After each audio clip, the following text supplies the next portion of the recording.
நெறைய பேருக்கு அவங்களோட நாக்க ஃப்ரீயா மூவ் பண்றதுக்கோ, இல்ல நாக்க ஃப்ரீயா நீட்டுறதுக்குமே ரொம்ப டிஃபிகல்ட்டா இருக்கும். இது எதுனால அப்படின்னு பார்த்தீங்கன்னாக்கா, நம்ம நாக்க நல்லா மேல தூக்கி பார்க்கும்போது ஒரு சின்ன டிஷ்யூ மாதிரி இருக்குல்ல, இதுக்கு பேர் தான் லிங்குவல் ஃப்ரீனம்னு சொல்லுவாங்க.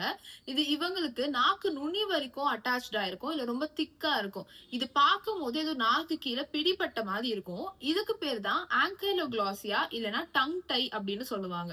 உங்க பொறந்த குழந்தைக்கு இந்த மாரி டங் டை இருக்கு அப்படின்னு நீங்க நோட் பண்ணியிருந்தீங்கன்னா, அவங்க தாய்ப்பால் குடிக்கும்போது நெறைய டிஃபிகல்டீஸ் ஃபேஸ் பண்ணியிருக்கலாம். இல்லன்னா 4, 5 வயசுக்கு மேல தான் நீங்க நோட்டே பண்றீங்க அப்படின்னாக்கா, அவங்களுக்கு ஸ்பீச் ஆன் ப்ரொடக்ஷன்ல நெறைய எரர்ஸ் இருக்கிறதுக்கான வாய்ப்புகள் அதிகம். டங் டை இருக்கிற எல்லா குழந்தைகளுக்கும் இந்த ஃபீடிங் இஷ்யூஸும், எரர்ஸும் இருக்கணும்னு அவசியம் கிடையாது. எவ்ளோ தூரம் நாக்கு கீழ பிடிபட்டிருக்கோ, அத பொறுத்து இது 2மே மாறும். இதுக்கு என்னதான் பண்றது அப்படின்னு கேட்டீங்கன்னா, நியர்பை டென்டிஸ்ட்ட விசிட் பண்ணி ஒரு சின்ன லேசர் ப்ரொசீஜர்ல இத ரிலீஸ் பண்ணிரலாம். இதுக்கப்புறமா ஸ்பீச் தெரப்பி விடுறது ரொம்ப கட்டாயம். ஏன்னா, இவ்ளோ நாள் நாக்கு கீழ பிடிப்பட்ட வாக்குலயே அவங்க பேசி பழகியிருப்பாங்க. ஸ்பீச் தெரப்பி மூலியமா அவங்க திருப்பி இந்த சவுண்ட்ஸ் எல்லாம் ரீலர்ன் பண்றதுக்கு ஹெல்ப்ஃபுல்லா இருக்கும். இந்த மாதிரி இன்ஃபர்மேட்டிவான டிப்ஸ்லாம் தெரிஞ்சுக்கணும் அப்படின்னாக்கா, என்னோட Instagram பேஜ ஃபாலோ பண்ணுங்க.